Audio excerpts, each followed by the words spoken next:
De quand date la cathédrale Saint-André? Sa construction s'étale sur plus de 500 ans, du XIe au XVIe siècle. Ce mur est la dernière trace du XIe siècle. Le portail royal date du XIIIe siècle, tandis que les portails nord et sud ont été construits au XIVe siècle. Où se situait la cathédrale? L'emplacement de la cathédrale n'a pas varié depuis le Moyen Âge. À cette époque, on trouvait un rempart à proximité. Aujourd'hui, il n'existe plus. Mais la cathédrale est toujours placée au même endroit, sur la place Péberlan. Que trouve-t-on à l'intérieur de la cathédrale? Beaucoup d'éléments décorent ce monument.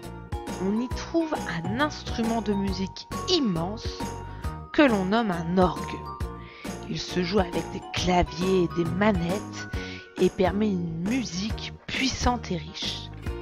L'architecture est composée de voûtes soutenant la structure et de vitraux, véritables tableaux de verre colorés. Ils permettent l'entrée de la lumière, mais également la représentation de scènes religieuses. La rosace reste sans aucun doute la pièce la plus impressionnante. Elle prend place au-dessus de l'entrée de la cathédrale et comme tous les vitraux, elle est faite de morceaux de verre découpés et colorés, assemblés entre eux par des baguettes de plomb. Y a-t-il un lien entre la cathédrale et la tour toute proche?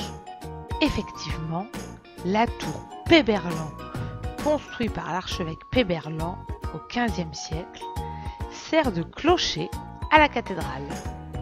Le poids de la cloche risquait de provoquer l'effondrement de la cathédrale. On a donc décidé de construire cette tour. Elle mesure 66 mètres de haut et on peut accéder à son sommet en montant 231 marches. Une fois en haut, on découvre une vue imprenable sur la ville de Bordeaux.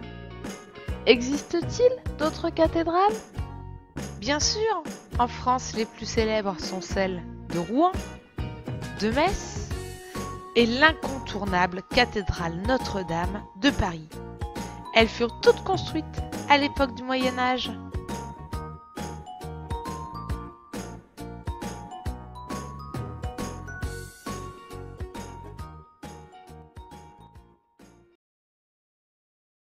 Created using Powtoon.